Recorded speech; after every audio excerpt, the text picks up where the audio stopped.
ओम नमो भगवते वासुदेवाय नमः। ओम श्री विष्णुवे नमः। हमारे हिंदू धर्म में एकादशी को व्रतों में सबसे श्रेष्ठ माना गया है। मान्यता है कि इस व्रत को रखने वाला व्यक्ति हर प्रकार के पाप से मुक्त हो जाता है। साथ ही पितरों को और आने वाली कई पीढ़ियों को भी इसका फल प्राप्त होता है।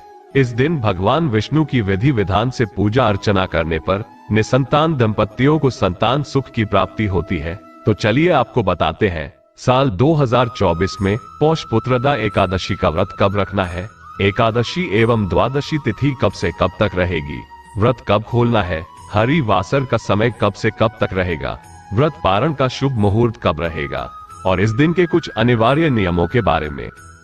साल भर में 2 बार पुत्रदा एकादशी का व्रत रखा जाता है। एक तो पौष महीने के शुक्ल पक्ष में और दूसरा सावन महीने में पुत्रदा एकादशी का व्रत होता है। वह अपने नाम के अनुरूप ही संतान की रक्षा उसके उज्जवल भविष्य के लिए रखा जाता है। इस दिन विवाहित दंपत्ति भगवान विष्णु का दक्षिणावर्ती शंख से अगर अभिषेक करते हैं और चंदन का तिलक लगाकर उन्हें पीले फल, पीले फूल, तुलसी दलों सहित अर्पित करते हैं तो उनकी संतान संबंधी जो भी कामना है वो भगवान की कृपा से अवश्य ही पूर्ण हो जाती है। अगर संतान की कुंडली में किसी भी तरह का कोई ग्रह दोष है, किसी भी तरह की कोई समस्या उनके जीवन में है तो वो समस्या भी इस दिन व्रत रखने से दूर हो जाती है। निसंतान दंपतियों को मिलकर ही इस एकादशी का व्रत रखना चाहिए। अगर पति पत्नी दोनों एक साथ व्रत न रख पाए तो दोनों में से कोई भी एक विधि विधान से नियमों का पालन करते हुए सच्चे मन से इस व्रत को धारण कर सकता है। और सबसे जरूरी बात कि इस दिन संतान प्राप्ति या फिर संतान से जुड़ी जो भी समस्याएं हैं उनके निवारण के लिए भगवान श्री कृष्ण की बाल स्वरूप की पूजा की जाती है। इस दिन लड्डू गोपाल जी की पूजा करके उन्हें नए वस्त्र धारण कराकर अच्छे से श्रृंगार करके उन्हें माखन मिश्री का भोग जरूर लगाएं। साथ ही संतान गोपाल मंत्र का जाप करें।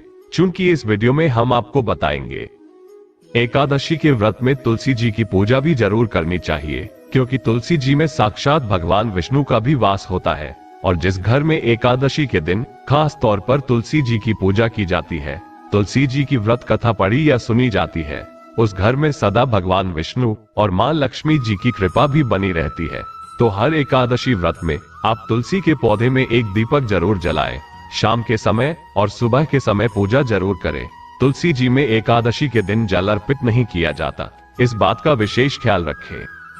इस बार साल 2024 में 21 जनवरी रविवार के दिन पौष पुत्रदा एकादशी है। एकादशी का व्रत इसी दिन रखा जाएगा। एक दिन पहले दशमी तिथि के नियमों का पालन करते हुए तुलसी पत्र तोड़कर रख ले। दशमी तिथि को शुद्ध सात्विक भोजन करना चाहिए। भोजन में लहसुन, प्याज, मसूर की दाल का सेवन नहीं करना चाहिए। और महिलाओं को सर से स्नान भी दशमी तिथि को ही कर लेना चाहिए, क्योंकि एकादशी के दिन महिलाओं को सिर से स्नान नहीं करना चाहिए। एकादशी तिथि प्रारंभ होगी 20 जनवरी शनिवार की शाम 7:27 से और एकादशी तिथि समाप्त होगी 21 जनवरी रविवार की शाम 7:27 पर।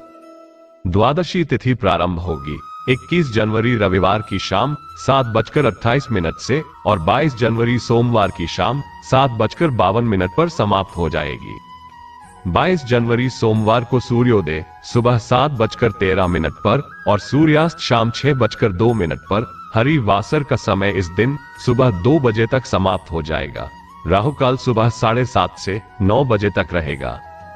अब जानिए व्रत पारण के मुहूर्त के बारे में। तो 22 जनवरी सोमवार को आप एकादशी का उपवास खोल सकते हैं सुबह 7:13 से 9:50 के बीच में। एकादशी के दिन आप अपने घर पर भगवान विष्णु की पूजा करते समय अक्षत का प्रयोग भी न करें। यहां तक कि इस दिन चावल से बनी किसी भी वस्तु का सेवन परिवार में नहीं करना चाहिए, जिसका दोष व्रती को तो लगता ही है, साथ में परिवारजनों को भी इसका दोष लग जाता है। दशमी तिथि को शाम को सूर्यास्त के बाद अन्न ग्रहण नहीं किया जाता है। किसी भी तरह का भोजन व्रत रखने वाले लोगों को दशमी तिथि को सूर्यास्त के बाद नहीं करना चाहिए। शुद्ध सात्विक भोजन दशमी तिथि को और द्वादशी तिथि को भी करना चाहिए।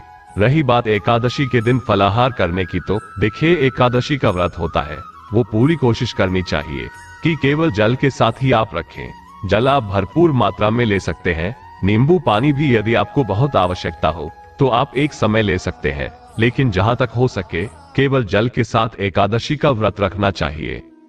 अगर आपकी कोई भी मनोकामना है और अगर आप केवल जल के साथ व्रत नहीं रख सकते, फलाहार ही आपके लिए जरूरी है, तो शाम की पूजा करने के बाद आप मौसमी फल या ड्राई फ्रूट्स वगैरह ले सकते हैं।